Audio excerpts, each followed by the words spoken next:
les émotions, ça vient de la tête. Le ressenti vient de l'être, jamais de la tête. Parce que le ressenti, c'est l'écho de la conversation que tu as avec l'univers. Je dirais qu'il n'y a pas un trimestre où il n'y a pas quelqu'un qui communique avec moi pour me dire « Si je n'avais pas lu ton livre, je ne serais plus là aujourd'hui. » Celle qui a tout changé, c'est la dernière. J'étais comme à ma 6e. Puis ici, dès que tu fais 2 dépressions médicamentées suivies, on te donne des comprimés à vie. Je n'ai pas été très loin, là. J'ai vu le vortex de lumière. Quand on fait l'expérience de mort imminente, on vit quelque chose qu'on ne peut pas décrire, c'est l'état de grâce. Je comprends. Après ça, tu n'as plus peur de la mort. C'est sûr. Merci d'être avec nous. Nouvelle rencontre depuis Montréal, installée avec ce panorama magnifique. Et on va recevoir encore quelqu'un qui pourrait vous inspirer et que vous pouvez évidemment suivre sur l'ensemble des réseaux, bien sûr, d'une part. Et puis ensuite, peut-être expérimenter et approfondir son expertise dans votre parcours de vie. Mario Prévost est installé. Bonjour Mario. Bonjour. Merci d'être là. Merci. Et merci d'être l'expert que vous êtes aujourd'hui, accompagnateur en conscience et en transformation de vie. On est au cœur du mental dans votre approche? Oui. En fait, je donne une façon de s'en sortir. C'est-à-dire, un des gros problèmes de vision, en fait, c'est le bruit. Ouais. C'est-à-dire le bruit du mental. Ouais.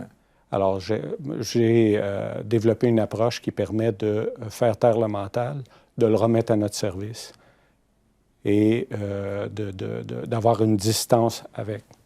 Quand on est, par exemple, notamment sur des thématiques comme la méditation, oui. La plupart des gens disent, ou ont le réflexe de dire, qu'ils ont du mal à méditer parce que le bruit du mental et donc de ce qu'ils visualisent ou ce qui vient brouiller leur esprit et donc leur méditation, c'est le mental qui est à l'origine de ça. Et il y a beaucoup d'experts qui disent « mais vous ne pouvez pas arrêter le mental ». Donc l'idée, c'est quoi? C'est de vivre avec? Mais en fait, c'est de comprendre. Ça, c'est une mauvaise attente par rapport à la méditation. La méditation, c'est... Il n'y a personne qui va s'installer et qui est capable de faire taire son mental pendant 20 secondes. Lui, il a été 12 000 ans en mode survie. Là. Il s'ennuie, là. Il faut qu'il se passe quelque chose, puis il va ramener des idées. En fait, la méditation sert beaucoup, du moins de mon point de vue à moi, de mon approche, à créer une distance entre toi et tes pensées. Alors, quand une pensée vient, c'est pas un problème, mais tu la vois comme une pensée. Tu réussis à défusionner avec cette pensée-là. Puis éventuellement, on peut aller plus loin avec la métacognition, tout ça, où on réussit à même analyser nos pensées. Mais l'idée principale, c'est de se dissocier de cette voie-là dans le mental. Parce que moi, pendant longtemps, j'ai pensé que la voix dans ma tête, c'était moi. Entre guillemets, c'est vrai, mais je veux dire, on est beaucoup plus que juste cette voix-là. Exactement. Et il y a des gens que je rencontre. Il y a quelqu'un qui m'a avoué dernièrement, après avoir lu le livre, c'était la première fois qu'il entendait la voix dans sa tête, qui était capable de se distinguer de la voix dans sa tête. Donc, il s'est rendu compte que j'avais d'autres identités. Et donc, ça veut dire quoi? Ça veut dire que la complexité de notre être, c'est de se dire que le mental fait partie intégrante de qui nous sommes, mais que l'idée pour être aligné, c'est de se décorréler de ce mental, tout en l'acceptant puisqu'il fait partie de nous. Les gens, souvent, ils disent il faut se découvrir, il faut savoir qui je suis. Je puis moi, c'est 2 êtres différents. Je, c'est ce que tu es avant les interactions du mental. Puis moi, et là, on en a tous plusieurs, là, parce qu'on a les rôles, on a le papa, on a tous les rôles. Bien, ça, c'est des identités que le mental crée, qui va même protéger. Alors, moi, ce que j'explique aux gens, c'est que tu ne peux pas te servir du mental pour vaincre le mental si tu as quelque chose à régler. Si tu as un problème qui vient de scénarios, de traumatisme et ces choses-là, de te servir du mental pour régler ton problème, c'est comme demander à un agresseur non repentant de venir habiter chez toi. Alors moi, ce que j'explique, c'est que tu peux prendre une distance avec ton mental et t'en servir comme outil. Parce que vous disiez la complexité, le mental, c'est le seul outil qu'on se sert, peu importe où ce qu'il est. Si moi, je veux prendre un objet, je prends ma main, je l'amène à l'objet, j'amène l'objet à moi. Le mental, il peut être en plein délire qu'on lui demande de nous donner l'heure juste. Et il n'est pas fait pour prendre des décisions parce qu'il y a un filtre. Il y a une opinion qui est basée sur des scénarios acquis, qui est basée sur des traumatismes. Il essaie d'avoir une réalité qui est acceptable pour toi avec tes croyances, etc., etc. Alors, il est fait pour t'aider à prendre tes décisions, mais ce n'est pas lui qui doit les prendre. C'est toi avec un recul par rapport à ces mécanismes automatiques. C'est une notion qui n'est pas facile à comprendre, ça. Non, parce que il y a beaucoup de gens qui n'ont jamais fait l'expérience d'avoir une distance avec leur mental. Exactement. Ouais. Il faut vraiment le traiter comme en psychologie, ils vont dire ton ego. Oui, c'est ça. Là, c'est précisément la question que j'allais vous poser, oui. parce qu'on fait le raccourci souvent entre le mental et l'ego, hop, et on mélange. C'est plus vaste que ça. C'est plus vaste que ça. Oui, parce que tu as l'ego, mais tu as plusieurs moi. Tu as un moi qui est stable, que lorsque tu tiens le volant, ce moi-là, il peut t'aider à affiner tes idées, à réfléchir, à travailler un sujet quelconque ou à te préparer, peu importe, ça va. Mais tu as plusieurs autres moi, dont l'ego, où on va parler de l'enfant, etc., etc. Tu as plusieurs autres moi, dont l'ego, et la psychologie, la psychanalyse, nommez-les, ils lui ont donné un nom, c'est parce qu'il est distinct de ce que tu es capable d'être en réalité. La meilleure version de toi-même n'a rien à voir avec ton ego.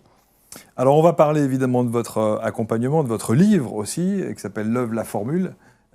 Et il y a une expression populaire, très populaire, qu'on entend très régulièrement, pas nécessairement chez des thérapeutes ou chez des gens qui connaissent et qui s'intéressent à ces sujets, mais que tout le monde emploie, qui dit « Mon mental m'a joué des tours ». Est-ce que le mental joue des tours? Oui, constamment. Lui, il crée des histoires. Quand on pense à ça, notre cerveau n'a pas des yeux, n'a pas des oreilles, c'est des outils. Comme pour une émission comme celle-là, ton cerveau, si, mettons, je prends ma main puis je la mets en avant de moi, la partie claire de ce que je vois, c'est à peu près l'équivalent de l'ongle du pouce. Le reste est édité par ton mental. C'est la même chose avec les sons, tout ça. Et les faits, les histoires, il retient certaines choses, mais rapidement, il met ça, il crée une histoire, puis il fabrique. Alors oui, ton mental te joue des tours parce qu'il n'est pas en contact avec la réalité. Il te fabrique une réalité qui est acceptable pour toi, puis qui te crée un monde un monde ou un temps qui est linéaire. Il rend tout ça acceptable. Alors oui, si toi, tu n'as pas de recul, si tu n'as pas de discernement, ou tu ne comprends pas au minimum les mécanismes de ton mental, oui, il va te jouer des tours. Surtout si tu prends ça pour du cash, comme si on prend ça pour la vérité, ben là, tu vas te faire jouer, c'est certain. Vous avez souffert de ça? Ah oui.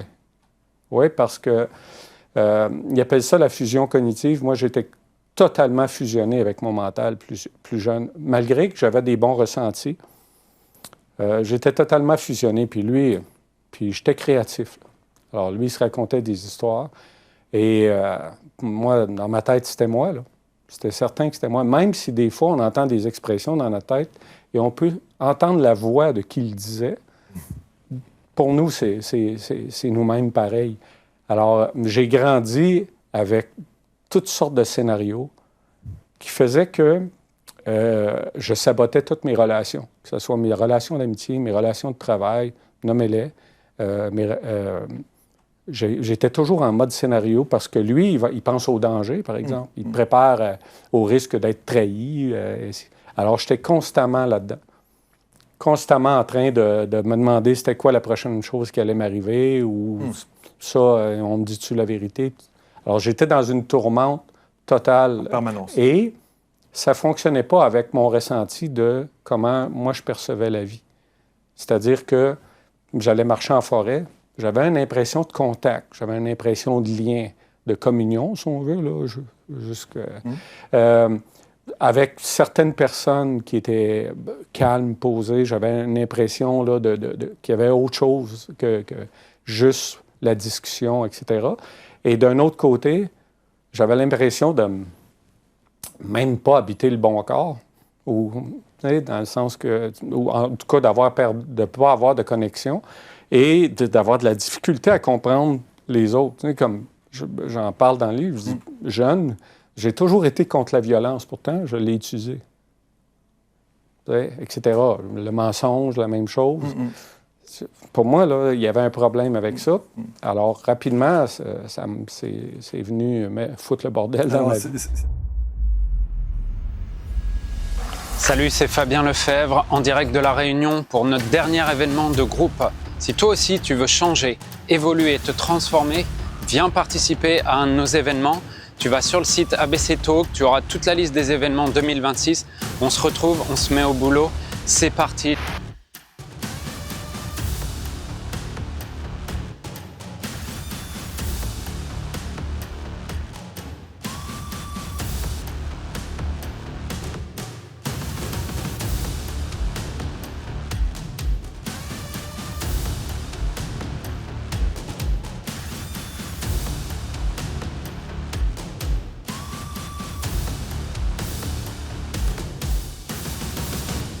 Comme d'hab, ça fait la 3e fois que je fais ces événements et c'est chaque fois magique.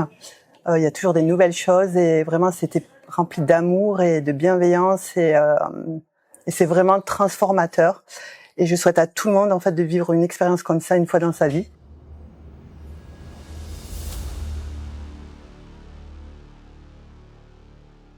C'est drôle parce que quand vous parlez, on a l'impression, et que vous parlez de votre mental, on a l'impression que vous parlez à une autre personne. Absolument. Et vous dites, il était toujours là, il m'a ceci, il m'a cela. Oui. Voyez. Donc, il faut le voir comme ça. C'est ça, c'est ce que j'allais dire. Il faut le voir comme ça, comme une entité indépendante. C'est ça. Oui, parce qu'il n'est pas là pour toi. Il est là pour lui. Il travaille pour lui. Lui, il a une tâche à faire, il y a des algorithmes, puis il fonctionne comme ça. La preuve, c'est que tu as des gens qui peuvent se laisser aller dans le mental et ils laissaient leur peau, carrément en venir jusqu'au suicide. Donc, il n'est pas là pour t'empêcher d'aller ou faire le geste ultime. Sinon, à un moment donné, il te dirait... Bon, ça ne fonctionne pas, là. Là, faut que tu te réveilles. On a ces mécanismes-là. Il y a des gens qui l'ignorent. Il y en a que le mécanisme ne fonctionne pas aussi bien. Moi, j'ai eu ce mécanisme-là, à un moment donné, qui a embarqué et qui a dit « Il y a de quoi qui ne va pas, prends soin de toi. Parce que, comme je l'explique, souvent à des gens, le corps, notre être, moi j'appelle ça l'être, l'ensemble, a un langage autre que celui du mental. Les ressentis, les gens vont parler des douleurs, etc., des intuitions, nomme-les, mais le corps a un langage. Les émotions, c'est un langage. Le ressenti, c'est un langage, etc. La dépression, c'est la même chose. Alors, à mon avis, au début, la dépression, c'est pas une maladie. C'est un outil que ton corps a pour te dire, là, il faut que tu arrêtes de chercher la solution à l'extérieur de toi-même. Tu dois faire un enfoncement intérieur, faire un voyage intérieur pour aller te retrouver. À l'origine, c'est ça. Après ça, tu ne fais pas tes devoirs. À un moment donné, ça devient biologique, ça nomme-le, et là, ça devient un problème, ça devient une maladie. À quel moment dans votre vie vous prenez conscience de ça? En fait, si je fais lien avec ce qu'on parlait plus tôt à propos de mon enfance, puis la déconnexion, puis tout ça, j'étais tiraillé. Je me disais, c'est drôle, il me semble que la vie, les gens nous disent une chose, posent d'autres gestes. Puis je faisais la même chose. Puis j'avais l'impression qu'on nous racontait des histoires. Là, j'allais à l'église, puis on nous parlait des 12 apôtres, puis de Jésus, tout ça. Moi, je m'excuse, là, mais il y avait des musiciens, il y avait du feu, il y avait de la bouffe, du vin. Ils étaient 12 potes ensemble. puis jamais qu'on m'a dit qu'il y avait du fun. Jamais qu'on m'a dit que c'était le party. Là. Tu sais, excuse, moi, ça tenait pas la route, surtout que c'est le gars qui a dit chanter et danser. Il y avait beaucoup de choses que je me disais, il me semble que on nous manipule. Il me semble qu'il y a quelque chose qui fonctionne pas. Ouais. Alors, j'avais un sentier intérieur. Ouais.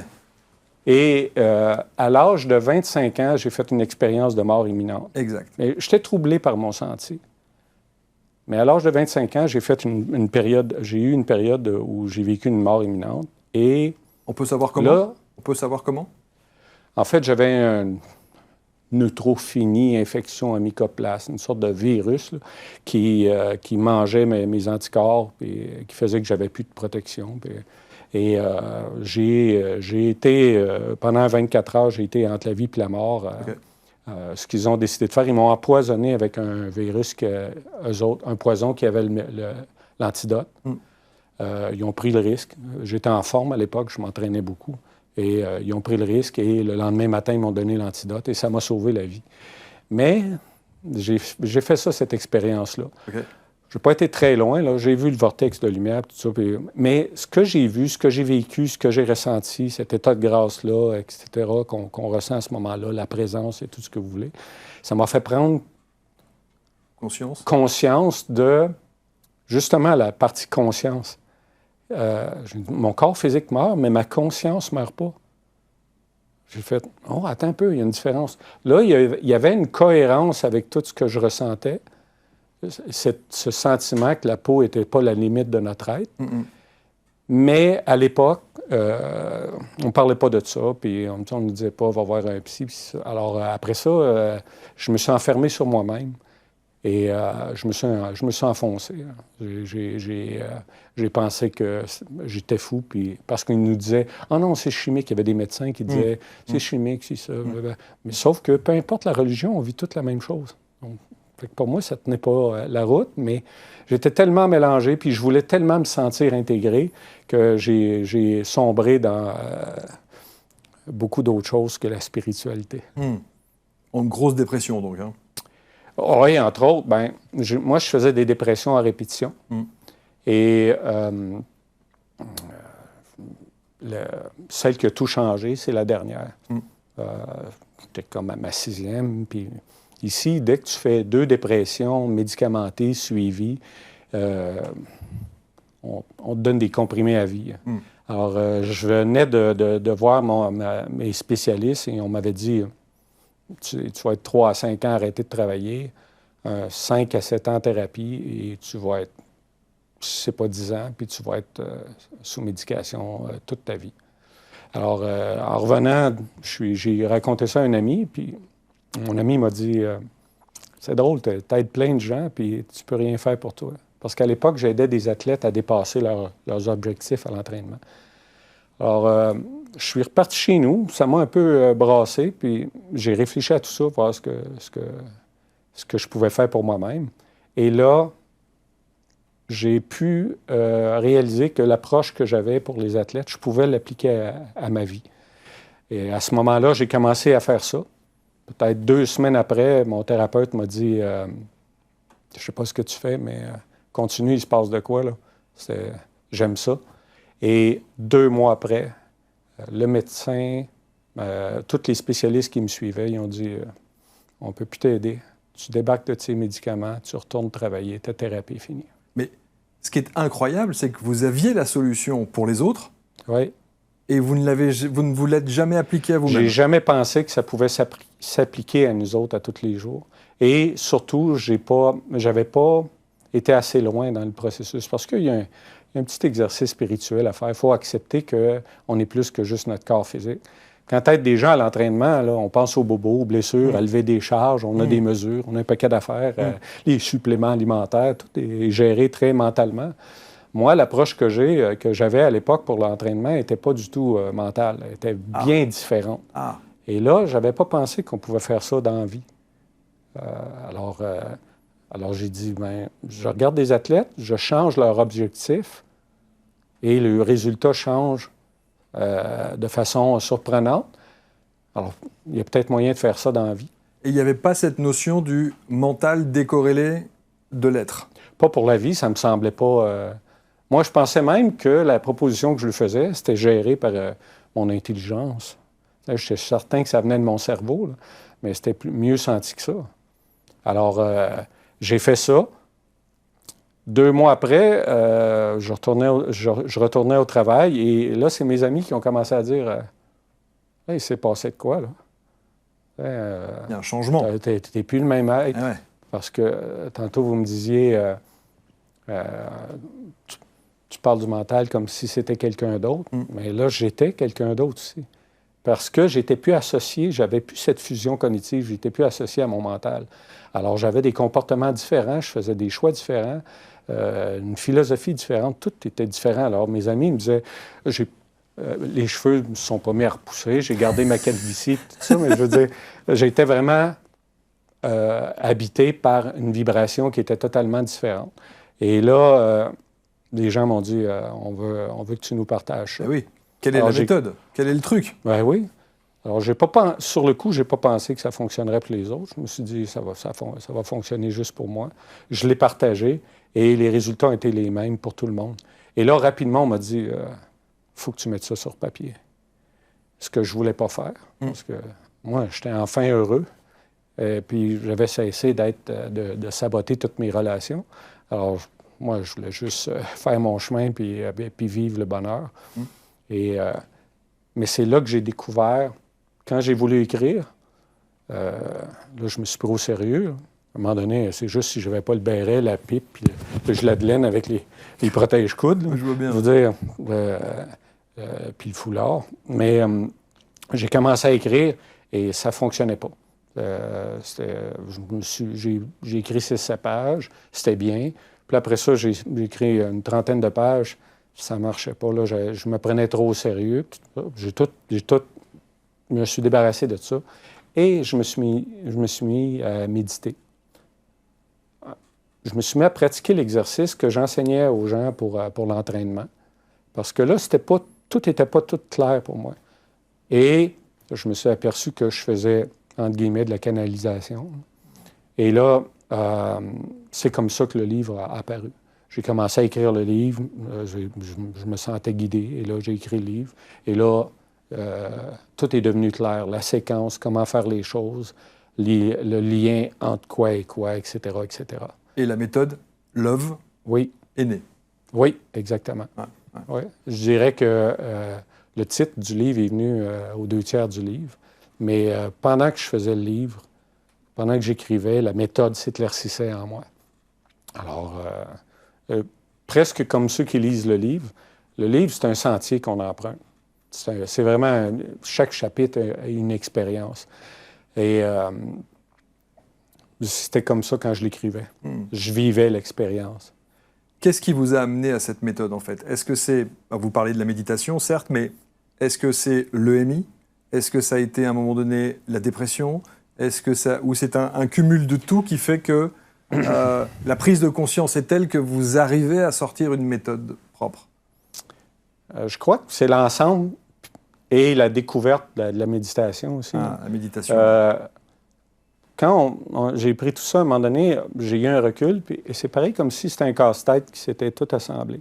Je voyais les choses du passé, l'entraînement, les incohérences du mental qui se produisaient. Je me disais, mais c'est à chaque fois que je serre ma tête, je vais le redire autrement, à chaque fois que je serre ma tête, que j'en paye le prix. Il doit y avoir moyen de changer ça. Et là, à un moment donné, ça a été, OK, tu vas t'arranger pour que ce soit ta tête qui te serre. Mais lorsque vous accompagniez les sportifs de haut niveau, la méthode Love n'était pas encore en place. Non. Mais pourtant, ça marchait. Instinctivement, je le faisais, mais je n'avais pas analysé et structuré la méthode. Il y avait une question d'improvisation, mais je pense que ce qui se passait, c'est que malgré moi, ou sans le savoir, j'étais en mode canal quand j'allais voir ces gens-là, parce que, dépendamment du sport qu'ils faisaient, je devais m'adapter. Alors, probablement que j'étais en mode canal, c'est-à-dire j'étais calme, j'étais centré, et là, les solutions me venaient. Alors, dans le fond, après ça, quand j'ai fait l'analyse, quand j'ai fait les méditations, j'ai compris les mécanismes. J'ai dit, OK, là, on n'a plus besoin d'installer un SAFU, puis de mettre une petite chandelle sans bon, puis de la musique, puis s'installer, puis là, puis respirer, puis tout ça pour méditer. Je peux faire ça quotidiennement, à chaque instant. Je peux le faire instantanément, je peux le faire là. Je le fais là pendant que je discute avec vous. Je suis capable de me mettre dans cet état second-là. Et contrairement à ce qu'on pense, c'est pas une distraction, c'est même l'inverse. Je suis beaucoup plus présent, je suis beaucoup plus éveillé, et je suis beaucoup plus efficace, donc, entre guillemets, je suis la meilleure version de moi-même. Vous rêvez d'une vie plus épanouie et harmonieuse? Et si la solution était dans les couleurs qui vous entourent? ABC Talk vous propose de découvrir les secrets du pouvoir des couleurs avec Marianne Sauzé, architecte d'intérieur et designer depuis plus de 30 ans. Dans cette masterclass exclusive, elle vous révèle sa méthode unique, la Color Décothérapie. Plus de 7000 personnes ont déjà expérimenté cette approche révolutionnaire et en ont constaté les bienfaits. Pour assister à la masterclass Le mystère des couleurs, cliquez sur le lien en haut à droite de l'écran ou en description. Comment vous pouvez mettre en place cette méthode-là à l'instant, la méthode Love, à l'instant où on échange, puisque cet échange suscite un intellect pour pouvoir répondre correctement aux questions que je vous pose. Ouais. Donc si vous répondez aux questions que je vous pose, vous êtes dans le mental qui vient travailler pour m'apporter les réponses. Avec, pas dedans. Avec. C'est ça la différence, parce que j'ai pas d'agenda. Moi, mon agenda, c'est de recevoir la conversation. Ce que vous dites est vrai. Souvent, je dis aux gens, dans la conférence, par exemple, vous n'êtes pas au meilleur de vous-même, là, parce qu'on n'a jamais une discussion, un et l'autre, moi et vous. Vous avez d'abord une discussion avec votre mental, et ce que vous me partagez, c'est ce qui est accepté de votre part. Exact. Alors, donc, moi, j'arrive dans une discussion. On n'est pas en train de discuter, on est au minimum 3. 4, du coup. Enfin, non, vous avez réussi à mettre le mental de côté, donc vous êtes vous. Oui. Unité 1. Il me sert. Il n'est pas en train de me dire, là, tu devrais dire ça, surveille ta position, c'est trop chaud, parle de ça assez fort, etc., etc. Ouais. Je ne suis pas là-dedans. Lui, il est complètement silencieux et il est en mode écoute. Tandis que si j'étais dans votre chaise, je serais probablement en train de penser à la question suivante, la tâche à accomplir, ce qui est correct, ce qui est normal. Mais je serais... Si j'avais un travail à faire, je ferais un bien meilleur travail dans l'état où je suis parce que je serais capable aussi d'écouter mon mental. Je ne serais pas en train d'avoir 2-3 discussions dans ma tête en même temps. Mais ça fonctionne ensemble. Les gens pensent que tout passe par le mental et non, lui, il peut être là juste pour dire « tu pensais à ça, tu pensais à ça » et non décider. Alors, pour comprendre et ressentir ce que vous dites, je pense qu'il est important que vous puissiez répondre à cette question. Comment savoir ce qui est de l'ordre de mon mental et ce qui ne l'est pas? Dans l'action que je fais, dans la discussion que nous avons, dans ce que je vais voir, ce que je vais vouloir analyser.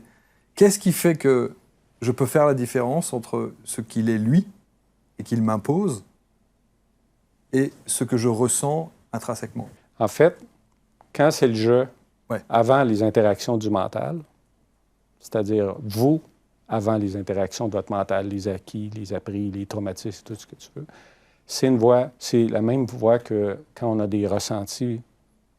C'est une voix calme, posée, comme un peu en recul, puis qui n'a pas besoin de te convaincre. C'est une réponse.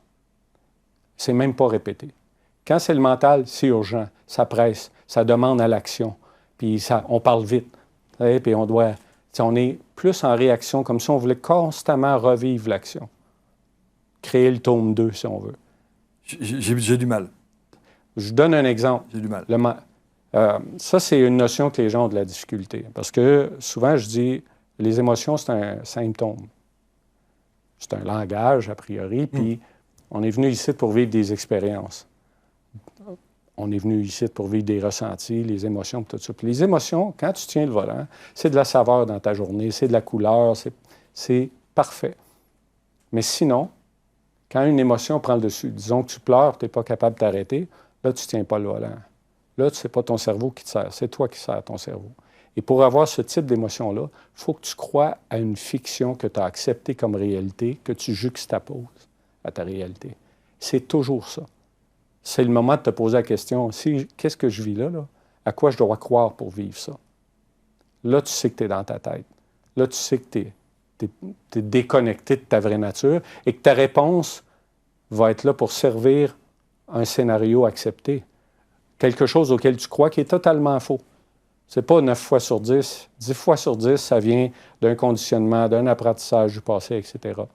Ça n'a jamais... C'est jamais la vérité.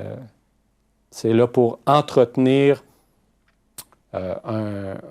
une identité qui a déjà été créée, c'est là pour entretenir une continuité, c'est là pour... Parce que l'ego, il cherche deux choses. J'en parle dans le livre, il cherche deux choses. Un allié ou un adversaire. Il est toujours en transaction. Il est toujours là pour lui-même. Fait que lui, quand il te fait une proposition, il y a toujours une attente en arrière. L'ego ne peut pas recevoir de cadeau. Pour lui, si tu lui donnes un cadeau, c'est probablement parce que tu lui devais. Alors que ton jeu, ce que j'appelle dans le livre le jeu original, lui, il va faire, mon Dieu, je n'avais pas besoin de tout ça. Là. On est capable de recevoir un cadeau, on est capable de donner sincèrement. L'ego ne peut pas faire ça. Okay. Ego et mental, c'est la même chose. Oui, je me sens ensemble. Okay. Parce que ce que je veux, c'est simplifier les choses. Ouais. La psychologie, la psychanalyse, tout ça, ils sont bons en tabarnouche, puis ils sont capables de pointer avec la pointe d'une aiguille ton problème. Tout ça. Ils sont excellents. Mais monsieur et madame tout le monde, moi, je pourrais dire, n'a pas besoin d'apprendre à nager. A besoin de se sortir a priori la tête de l'eau. Et le livre, c'est ça qu'il fait.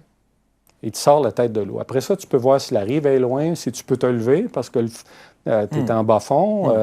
Tu peux voir...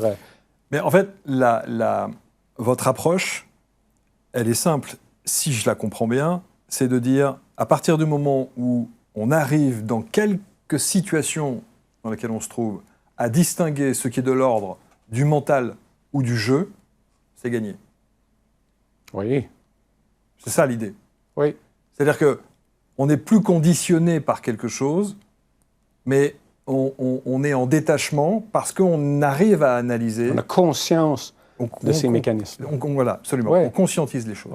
Ouais. Par contre, ce qui est difficile, c'est que les gens veulent gérer ça avec leur mental.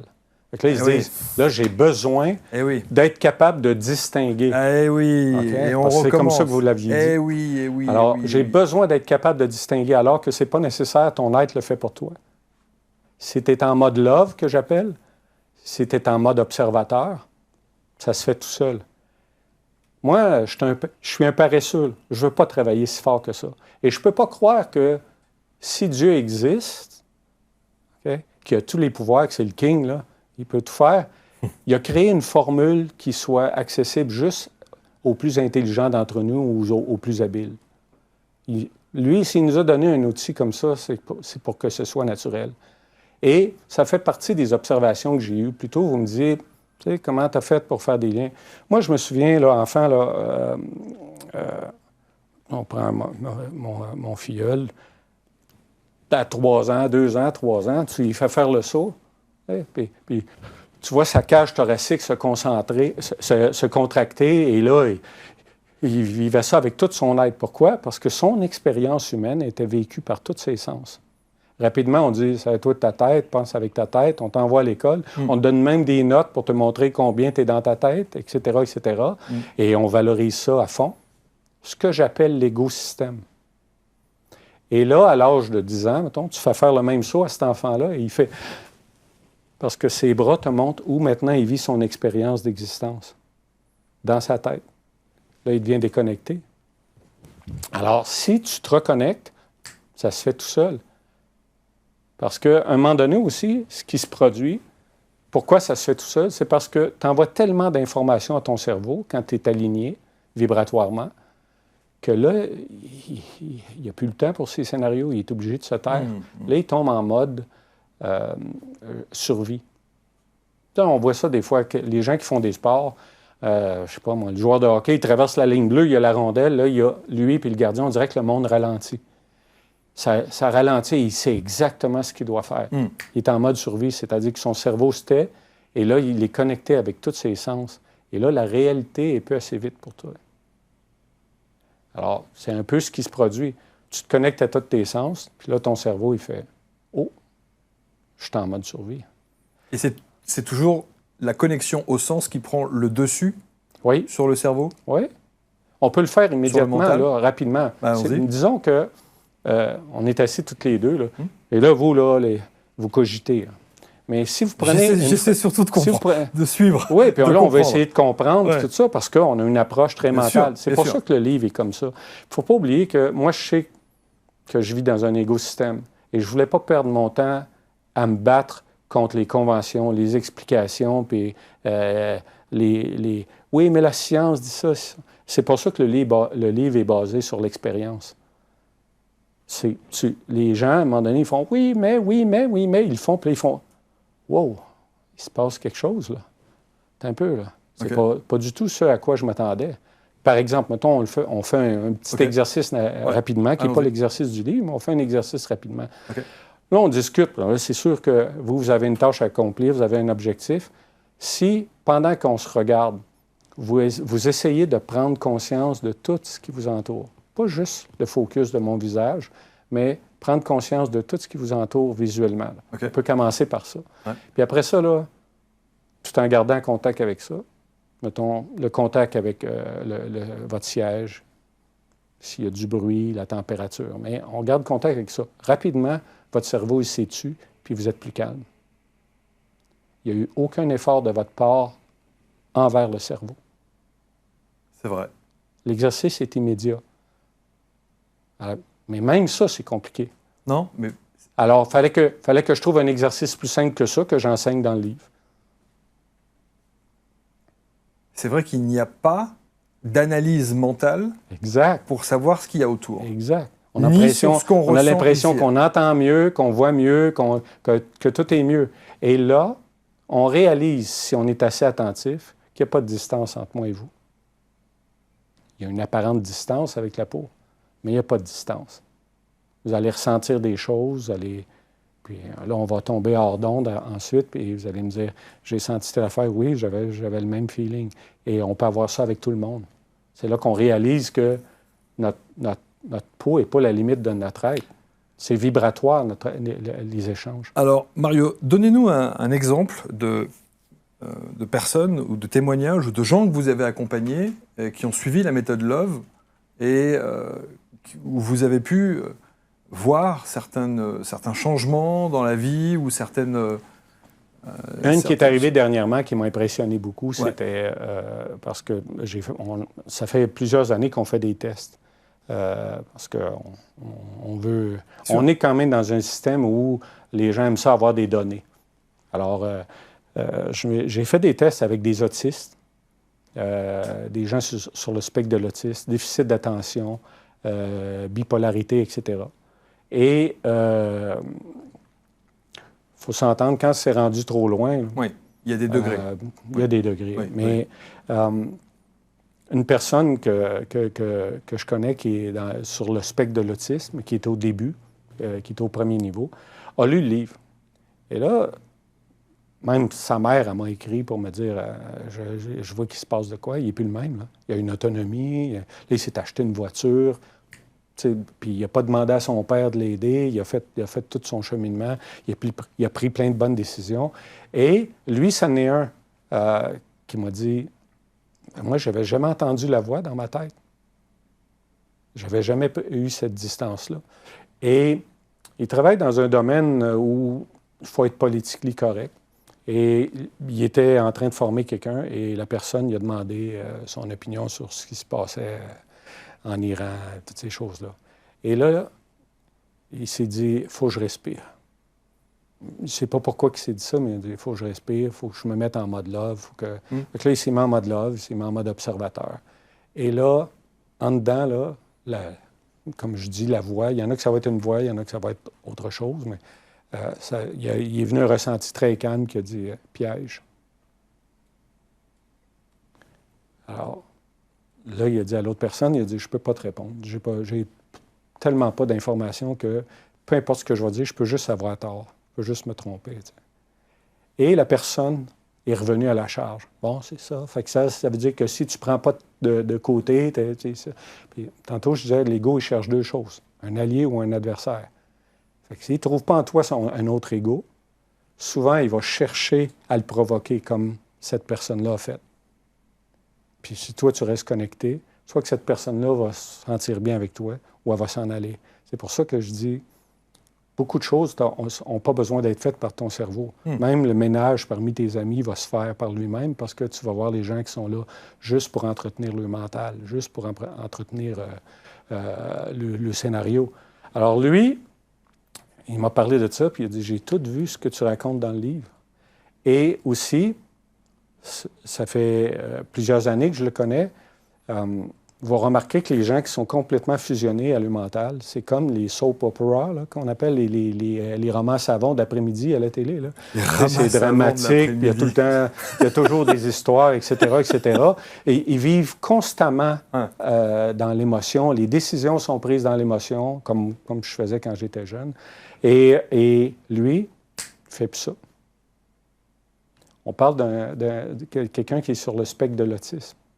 Alors, j'étais très content de voir ça. C'est sûr. Mais je n'étais pas surpris parce que quand on publie un livre, quand on arrive du champ gauche, puis qu'on a une façon de voir différente, puis qu'on est assez assuré dans nos actions, on rencontre de l'opposition. Et ça m'est arrivé de me dire, Caroline, ça vaut-tu le coup? Moi, je suis heureux. Pourquoi que je me battrais pour ça?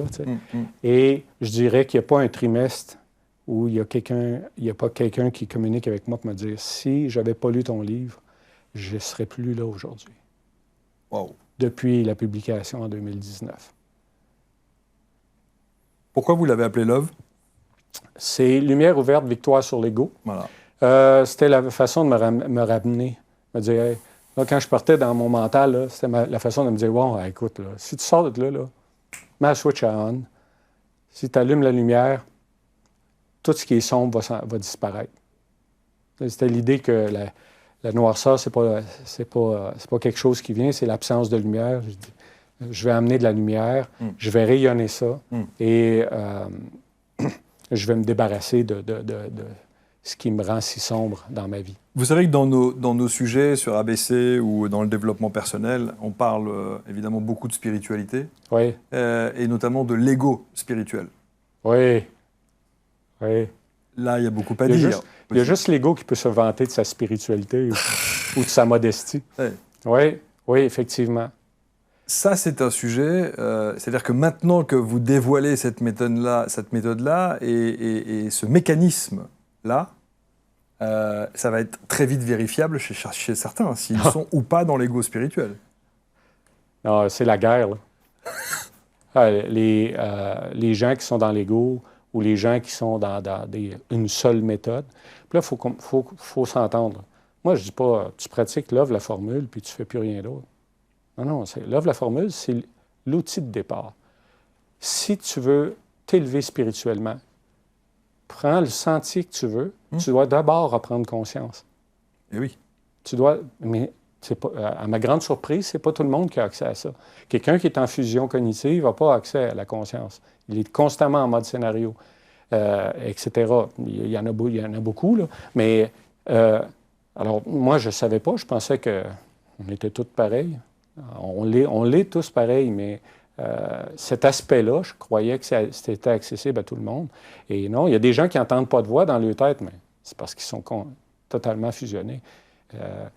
Alors, quand j'arrive avec ça, ou que je dis que les émotions, ça vient de la tête, le ressenti vient de l'être, jamais de la tête. Puis les émotions viennent de la tête, jamais de l'être. Tu n'as jamais une émotion qui vient de ton corps. Une émotion, puis moi, je connais personne qui me dit « Ah, j'aurais dû écouter mon émotion. » On va dire « J'ai bien fait » ou « J'aurais dû écouter mon ressenti. » Parce que le ressenti, c'est l'écho de la conversation que tu as avec l'univers. Tandis que le mental, l'écho de la conversation que lui entretient avec lui-même, c'est le résultat de tout ça, c'est tes émotions. Alors, quand j'arrive avec les gens qui ont un ego de spiritualité, ça s'éteint rapidement. Parce qu'on m'amène toutes sortes d'arguments, et là, je dis, OK, on fait l'expérience et ça meurt instantanément. Parce que tu peux me raconter ce que tu veux, mais comment peux-tu me parler de spiritualité et avoir une approche mentale de ça? C'est là où ça va remettre un petit peu les pendules à l'heure, comme on dit. Oui. Hein? Tandis que on fait l'exercice et je le fais souvent. Là, quand je fais une conférence, des rencontres de groupe, pendant 40 minutes, je lui parle de le mécanisme du mental, 30 minutes, puis dans le dernier 10 minutes, là, on fait un exercice pour voir, parce qu'on se dit, quelqu'un qui est totalement dans sa tête, là, s'il veut performer dans la vie, il faut qu'il y ait une force de concentration incroyable. Alors, je fais un exercice de concentration et quand j'ai fini, les gens, c'est le silence. Je ne sais pas combien de fois au début, j'ai pensé que j'avais échoué dans ma conférence parce que les gens... Il n'y a pas de réaction. Et ils me disaient tout, mais c'est parce que je suis sidéré. Ça, j'ai jamais vécu ça. Et nous autres, on appelle ça la période wow. C'est quand les gens pratiquent la formule, le 2 semaines qui suit. Là. Je dis aux gens, pratique la formule pendant 2 semaines. Là, des fois, je leur demande et ils me disent, « Ah, mais tu sais, j'y pense pas tout le temps. » Non, tu fais de ton mieux. Parce que de toute façon, ton être, là, il prend goût.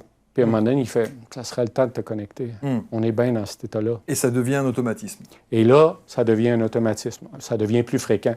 Mais le premier 2 semaines, là, on appelle ça la période wow parce que tout le monde, je ne sais pas pourquoi c'est ce mot-là qui emploie, mais ils viennent me voir, puis là, ils n'ont pas de mots, puis là, ils me disent, man, il se passe ci, ça, j'ai changé de job, ça, puis wow. Ils me disent tout ça. Là, je lui ai dit, fallait 2 semaines, tu m'en reparleras dans 2 semaines. Il n'y a personne qui fait 2 semaines. Tout le monde, au bout de 5-6 jours, il communique avec moi, il me dit, c'est fou. Il y a même un gars, vous me parliez tantôt, donne-moi une expérience. Il y a un gars que j'aime beaucoup, qui est intelligent, là, que j'admirais son intelligence, sa créativité, qui était beaucoup dans sa tête. Et moi, je me présentais à lui, puis là, il disait « Ah ouais, ben là, telle affaire. » Puis j'étais là « Ah, c'est intéressant. Puis là, t'as fait quoi? » Tu sais. Mais moi, je n'étais pas... alors, lui, il s'est dit « Il m'aime pas, ce gars-là. » Il n'embarque pas dans mon délire. Tu sais. Il était conscient de ça. Tu sais, il n'embarque pas dans mon délire. Fait qu'il a dit « Je vais acheter le livre. Puis moi, je suis intelligent. » Un égo. Hein? Moi, je suis intelligent. Je vais tout lire le livre comme il faut. Je vais l'analyser. Et quand je vais le revoir, je vais y en mettre plein la gueule. À un moment donné, je suis chez moi, puis je reçois un courriel et il me dit « On peut-tu parler? » Je fais « Ah, oui, super, moi, je suis content d'avoir des nouvelles de lui. » Le téléphone sonne, il me dit « Écoute, je devrais te faire mes excuses. » Je comprends pas, tu m'as rien fait. Fait que là, il m'a expliqué, il dit, j'ai lu ça parce que je voulais t'en donner une. Et là, je comprends ce que tu faisais. Tu ne m'encourageais pas dans ma souffrance. Tu la prenais pas pour toi non plus. Puis il dit, je suis obligé de te dire que ça marche. Je suis plus heureux, je prends des meilleures décisions. C'est tout en train de changer ma vie. Malgré lui. C'est pas... Pourquoi? Parce que ta vraie nature, si tu la laisses prendre surface, ton être tout entier, il va faire « Ouais, c'est ça que je suis venu faire ici. Je suis pas venu ici pour être en mode scénario. Je suis venu ici pour vivre des expériences, je suis venu ici pour vivre des émotions, mais je suis d'abord un être vibratoire, spirituel, qui vit une expérience humaine, pas l'inverse. Bien sûr.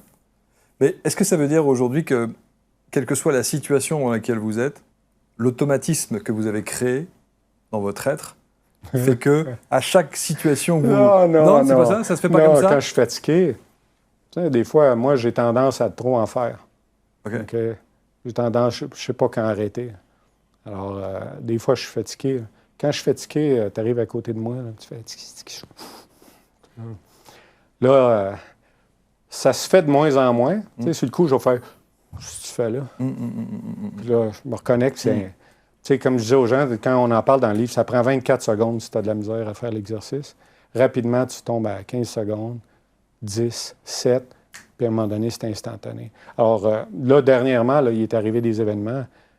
J'ai eu de la fatigue, j'ai pris le dessus sur la fatigue, mais il est arrivé des événements où j'aurais réagi différemment il y a 10 ans de ça, il y a 2 ans de ça.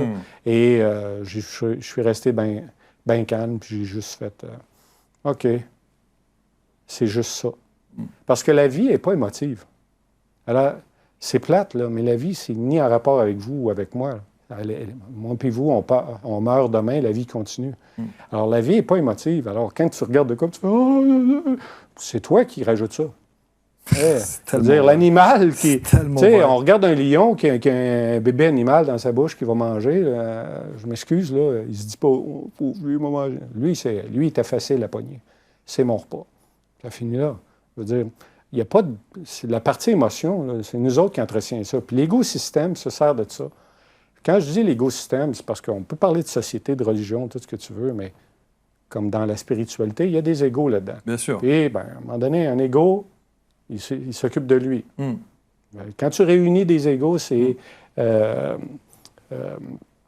toujours pour...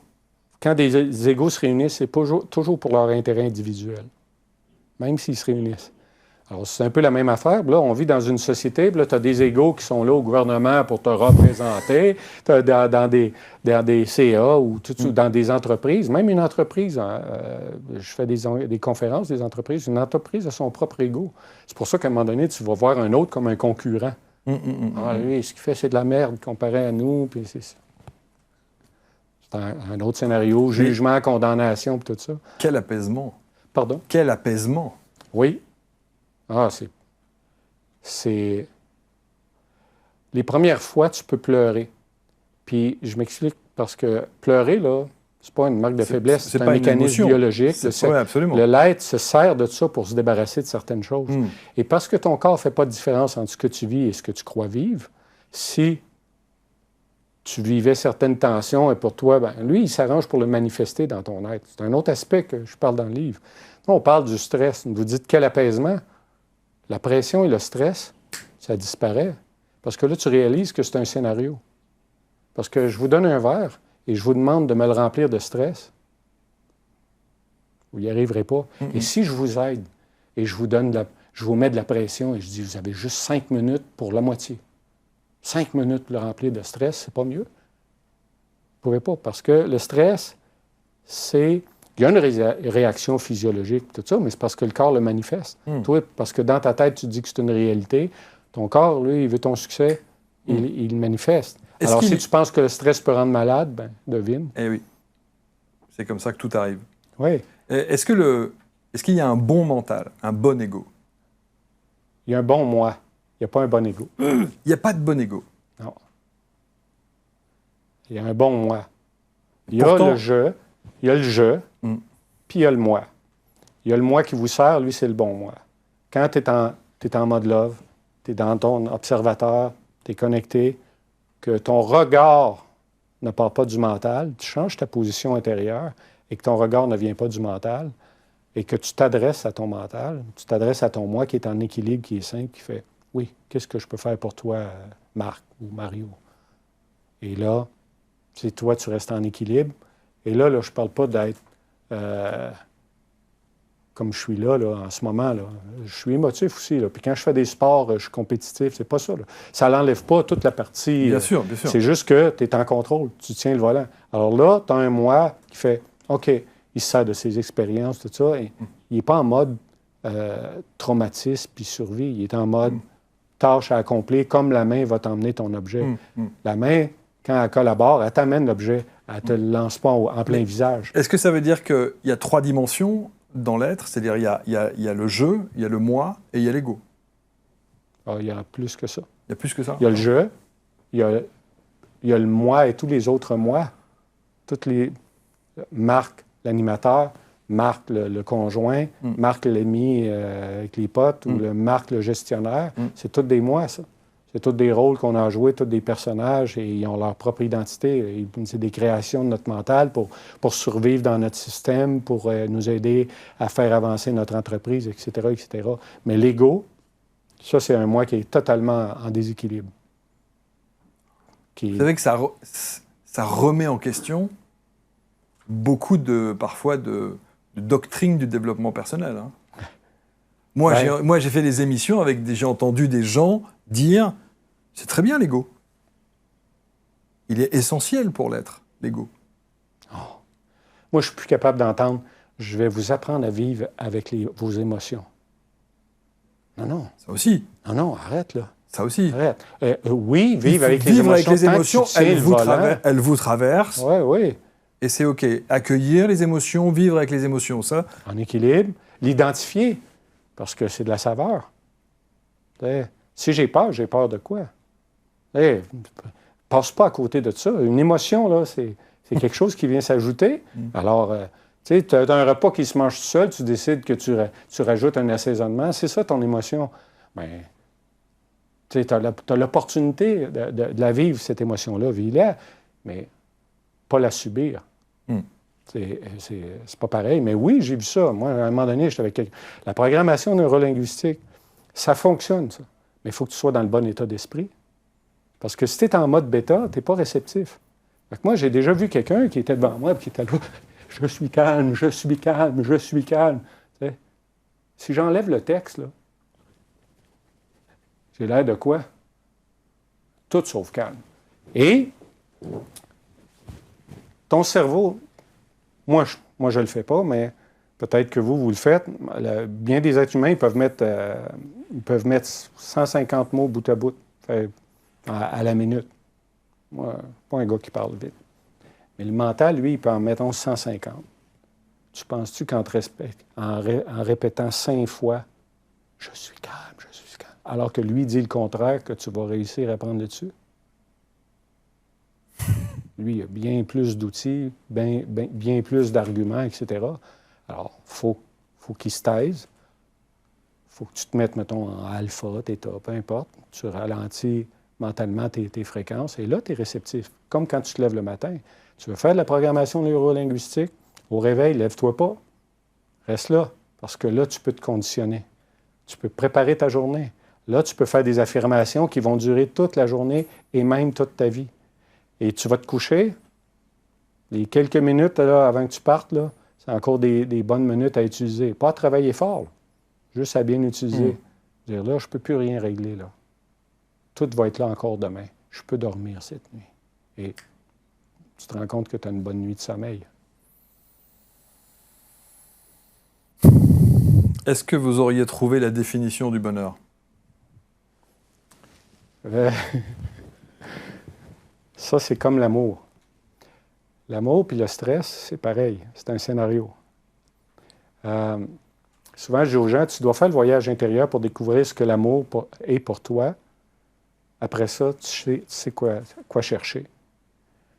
Est-ce que j'ai trouvé la définition du bonheur? Avec la méthode. La formule. La formule. En tout cas, un bon outil pour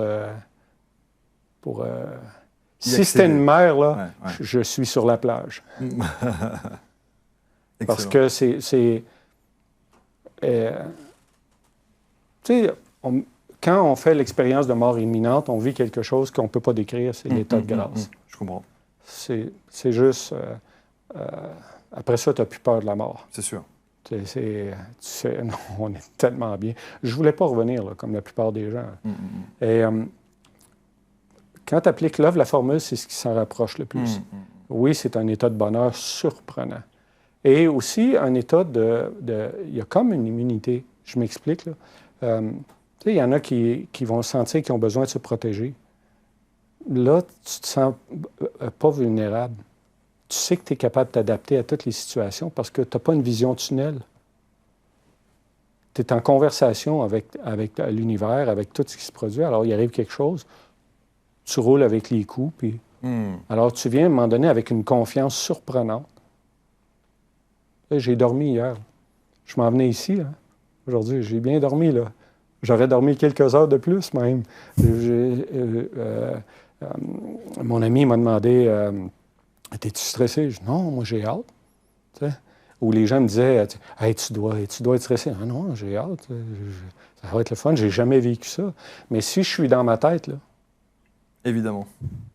La tristesse me pogne assez rapidement. Évidemment. C'est passionnant. Alors, on va mettre évidemment autour de la vidéo le lien pour que vous puissiez, bien sûr, vous procurer le livre, hein, l'essence même de l'œuvre, la formule, comme on dit. Je termine toujours, Mario, chaque émission par une question qui va ponctuer et clore l'émission. C'est qu'est-ce que vous aimeriez que l'on retienne de vous? C'est que je suis plus que moi. Je suis plus que moi. Si les gens peuvent prendre conscience de ça et réaliser que ici, là, c'est des apprentissages, c'est des mécanismes, etc., etc. Ici, là, il y a une identité qui est là avant même que tout ça s'installe et c'est carrément votre meilleur ami. Et c'est une zone de paix, c'est une zone de joie, c'est une zone d'expansion, nommez-la. Et surtout, c'est une zone en absence de bruit. Et de pollution haute, Exact. à tout niveau. Exact. Et là, moi, je dis souvent aux gens, t'appliques là la formule, même si tu ne comprends pas. C'est pas important. C'est ça que j'aime. Tu n'es pas obligé après ça de t'abonner puis de suivre un gourou puis tout ça. Ce qui est peut-être malheureux, je ferais peut-être de l'argent mais, c'est sûr. en vendant des abonnements. Mais ce que je veux dire, c'est, je plaisante, mais c'était l'idée du livre. La solution est dans le livre. Et même si tu ne la comprends pas, les gens me disent souvent, ils arrivent au chapitre 4, là, ils ont de la misère là, parce que le mental le sait, là, ce qui s'en vient. Là. Il sait que tu es en train de te libérer. Et ils se disent tout, mais il y a tellement d'affaires qui m'interpellent là-dedans. Je vis tellement de choses en lisant le livre que quand je vais arriver au dernier chapitre, est-ce que je vais comprendre? Est-ce que je vais avoir oublié des choses? Et en réalité, tu te rends compte que ça fait déjà le chapitre avant, alors que je n'ai même pas expliqué la formule, tu l'utilises déjà. Alors, il y a quelque chose qui s'installe quand tu revisites ça. Et je dis souvent que prends un sablier qui est bloqué, lave la formule, c'est le premier grain d'éveil. Et toutes les autres, c'est une multitude d'éveils. Les gens, ils disent « Ah, moi, j'aimerais ça être plus heureux » ou « J'aimerais ça, j'aimerais ça demain, là, vivre ça demain. » OK. Puis que toute ma vie, je sois plus heureux. Non, tu veux que toute ta vie, ça devienne une découverte. Que demain soit une autre découverte d'un autre. Puis l'œuvre, la formule, ça te permet ça. Ça te permet, à chaque journée, il y a une nouvelle expérience. À chaque journée, il y a de quoi de gracieux qui t'arrive. Et là, tu cesses d'utiliser des mots comme accident, karma, pour utiliser des mots comme opportunité, synchronicité, etc. Merci infiniment, Mario. Merci. Merci, Marc. Passionnant. L'invitation. Namasté. Merci. Vraiment passionnant et questionnant. Et on a envie, évidemment, de se plonger dans l'ouvrage. Il est juste en dessous de cette vidéo. Merci, en tout cas, à tous ceux et celles qui nous ont accueillis ici à Montréal. Et on aura l'occasion, bien sûr, de revenir peut-être sur cette formule, comme on dit, la Love Formule. Non, c'est Love la Formule. La formule. C'est ça, Love la Formule. Peut-être en conférence, expérimenter ça sous forme d'atelier pour voir comment est-ce que, évidemment... C'est en chemin. Là, on veut le faire connaître. On veut faire la conférence parce que j'ai sorti ça pendant la pandémie. Et ensuite, une série d'événements.